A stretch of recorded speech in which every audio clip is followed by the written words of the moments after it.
Hey guys, good morning. It's your girl SeekretD. Coming to you this morning with the strawberry letter 2 cents. I missed it yesterday, so I couldn't do the letter, but here we go. And I gotta go to Walgreens, so I don't think I'm gonna be recording in there. So we're gonna try to make it quick because I'm not that far. So today's strawberry letter. And it's so funny because I actually wanted to do a video today, which I'll probably record it later, on accidental poly relationships, because I saw a post and it was interesting to me. I know I shared it before on my timeline. Someone recently sent it to me again, so I was like, oh, okay, so I'm gonna do a video on accidental poly relationships, but this one was not accidental. So the strawberry letter goes as such, right? So here's my girl. She is with this man who's so perfect to her. They've been together a year, and she thinks he's gonna propose on this little trip they're about to take, right? So she goes into the relationship and she's saying that, you know, when they first met, he always told her that he wanted to get married, but it would have to be, you know, to a woman who would accept him having other women in the bedroom. So during this year, she said they've already had 6 women in their bedroom, and she says she submits to him and he loves it, and she submits to him in the bedroom and he loves it. You know, she was like, their very first date was at his house and he cooked steaks for her, and Steve was like, you know, he don't understand why women be so impressed by like steak. It's just food, which I get that too. Like, you can't impress me with food.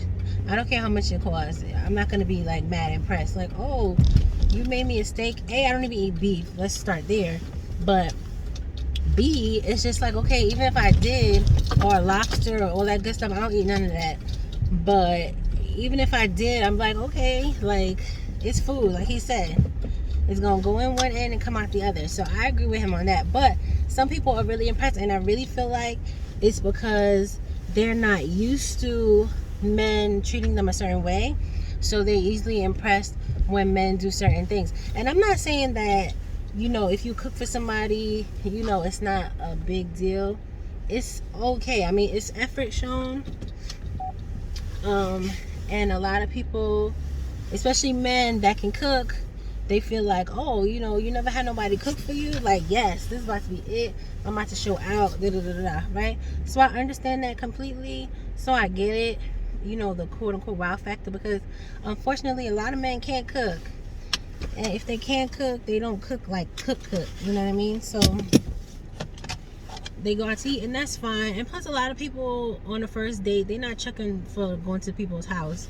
But for me, if I've been talking to you for a minute, you know, been vibing on a certain level, I would go to your house on the first date. Anyway, y'all saw the left that I took, and I went off on a tangent. We're going back to the letter.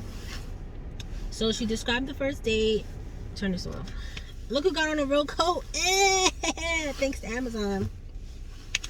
Okay, so she described the first date, saying, you know, he cooked her a real steak or whatever. So she seemed like she was excited about that. And Steve was like, okay, so, and over the course of their relationship, they've had 6 women in the bedroom, and, you know, she said he loves it, this, that, and the third. And Steve was like, well, duh, he's gonna love it, type thing. Which, yeah, duh. So she thinks he's gonna propose. So she tells her mom about their relationship, and the mom is like, nah, I don't agree, type shit. And then the mom says, well, if he proposes, you don't have my blessing, type thing. So her letter was basically asking why the mom feels that way. And Steve was like, A, why would you tell your mother all of that? And B, all of the shenanigans going on in your relationship, and this is what you're asking me about, is your mother? I get it. But for me, I don't see any parent that would be okay, especially a parent. Most of our parents were raised during a certain time, and that shit is not acceptable for them. I mean, of course you see like these older poly people nowadays trying to live their best life, you know, who subscribe to that type of relationship and situation. But that is really rare. and it's not common. So yeah, I don't know what she thought her mother was gonna say, but apparently she's writing in because she feels like she is so blessed to be able to date this man, and he's so beautiful and this, that, and the third, and she don't understand why her mother won't support their union that she thinks is gonna happen. Steve was like, why would he even want to marry you? Like, what are you giving him that he's not gonna get if you're not married? Like, basically, what are you gonna give him in addition? Like, when you get married, what does he think is gonna happen? And he's basically like, well, he's not gonna marry you because you're already giving him everything that he wants. Because Steve subscribes to, if you give him everything he wants, he has no reason to marry you. But I subscribe to, he's gonna marry you because he's happy with whatever you're giving him. So I don't know, guys can chime in on that one. What do you feel like? You feel like you want the woman how she's gonna be before you propose, or you propose in hopes that she's gonna become more of like a wife, I guess. I mean, I feel like it works depending on the people who you're dating. It depends on the man, what he wants. But Steve is basically saying, like, he never said he's gonna marry you. He said someone who's okay with other women. But in my head, he told her that from the jump, and I feel like she became what he wanted so that he would marry her, type thing. But I don't know if he has any intentions of marrying her. It doesn't really sound like it. It's hard to tell from what she wrote, but there's really no signs showing that he's gonna propose, other than they've been dating for a year. She slept with 6 other women for him.